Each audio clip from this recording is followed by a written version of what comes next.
Shalom, nama saya Yustina Inik, saya dari Kalimantan Barat. Saya mau bersaksi tentang panggilan saya. Saya percaya Tuhan yang memanggil saya di tempat ini itu semua berkat kemurahan dari Tuhan. Setelah saya lulus dari SMA, saya langsung bekerja untuk beberapa bulan. Dan pada saat itu saya tidak kepikiran untuk berkuliah, tidak berpikiran untuk melanjutkan pendidikan saya. Setelah dari situ saya bekerja untuk membantu keluarga, untuk membantu adik saya yang ada di Jawa, untuk mengirimkan uang-uang kepada adik saya, karena pada saat itu keluarga saya sangat terpuruk sekali dalam perekonomian kami, dan di situ saya berniat untuk mencari pekerjaan supaya saya bisa membantu adik saya yang sedang berpendidikan yang ada di Jawa. Pekerjaan saya adalah menjaga anak dan juga membantu di dalam rumah orang, dan untuk memenuhi kebutuhan keluarga kami. Saya berniat untuk bekerja dan saya tidak untuk melanjutkan pendidikan saya. Setelah beberapa bulan kemudian saya berhenti bekerja, dan di situ saya pengangguran, dan saya berpikir, dan ada seseorang yang menawarkan saya untuk melanjutkan perkuliahan saya dan melanjutkan pendidikan saya. Dan orang tersebut adalah Bapak Gembala saya. Dia meminta saya untuk mengisi formulir. Pada saat itu saya bertanya, formulir apakah ini Pak?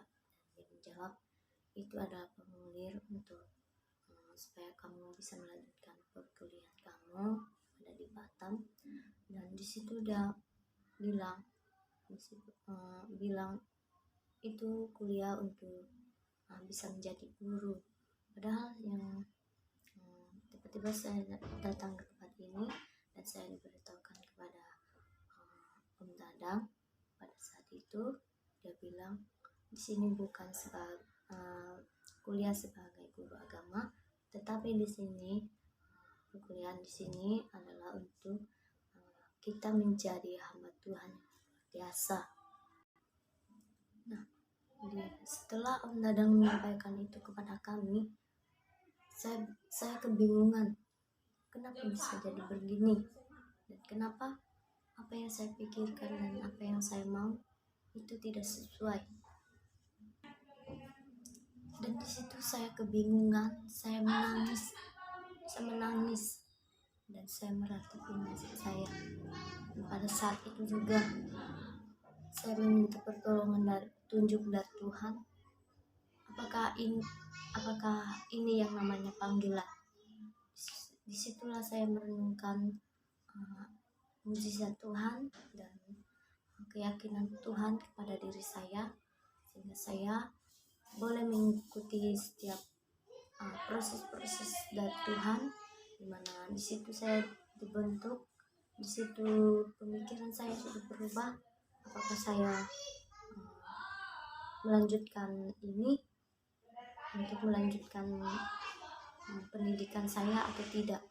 Di situ saya kebingungan. Saya meminta petunjuk lagi dari Tuhan. Saya berdoa kepada Tuhan, sehingga di situ Om Dadang menghampiri saya, dan Om Dadang menasehati saya.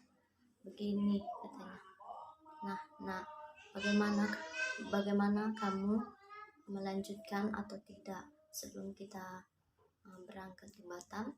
Saya mau bertanya kepada kamu, dan saya mau kamu harus memikirkannya dengan secara matang-matang, sehingga kedepannya kamu tidak menyesal dan tidak putus asa. Di situ saya berpikir lagi, gimana ini saya lanjut atau tidak. Dan pada saat itu ada di situ saya berpikir lagi, kalau saya balik nanti apa kata orang tua saya.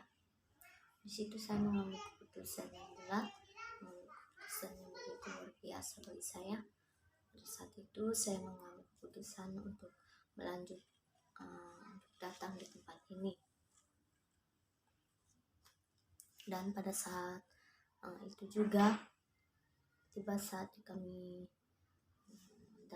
datang di Batam, dan saya bertemu teman-teman saya yang ada dimanapun, yang berasal dari manapun mereka. Saya sangat bersyukur saya bisa mengenali mereka. Pada saat itu saya mengenali teman-teman saya pada saat karantina yang ada di dapur yang ada di M2, dan di situ saya mengenali mereka dan saya bertanya-tanya tentang mereka dan kenapa kalian bisa mau datang di tempat ini. Dan saya juga berpikir begitu, kenapa saya bisa datang di tempat ini, ya untuk melayani Tuhan dengan penuh sukacita, dengan mengucapkan syukur atas apa yang Tuhan berikan kepada saya, sehingga saya bisa mengenali teman-teman saya dan merasakan betapa beruntungnya saya bisa berada di tempat ini. Singkat cerita, kami diminta, yang ada di karantina, kami diminta untuk datang ke kampus dan membawa barang kami untuk berada di kampus dan tinggal di kampus lagi. Di situ sudah beberapa minggu kemudian kami sudah mengenali satu sama lain dan kami sharing satu sama lain. Saya bersyukur saya bisa berada di STT-IBC. Saya berkuliah di STT-IBC karena itu bisa membentuk saya, bisa merubah pribadi saya yang dulu tidak begitu serius dalam pendidikan, dan pada saat ini saya diproses dan saya dibentuk sehingga proses belajar saya di tempat ini boleh berkembang. Itu semua berkat kemurahan Tuhan, dan saya bersyukur kepada Tuhan atas berkat-berkat kelimpahan yang Dia berikan kepada saya sehingga saya masih ada di tempat ini, dan Tuhan juga masih menjaga dan melindungi keluarga saya yang jauh daripada saya. Terima kasih buat kesaksian dari saya. Hanya ini yang dapat saya bersaksi kepada teman-teman, apa yang menjadi kesaksian saya boleh menolong teman-teman, boleh memberkati teman-teman yang mendengarkan kesaksian saya. Terima kasih. Salam.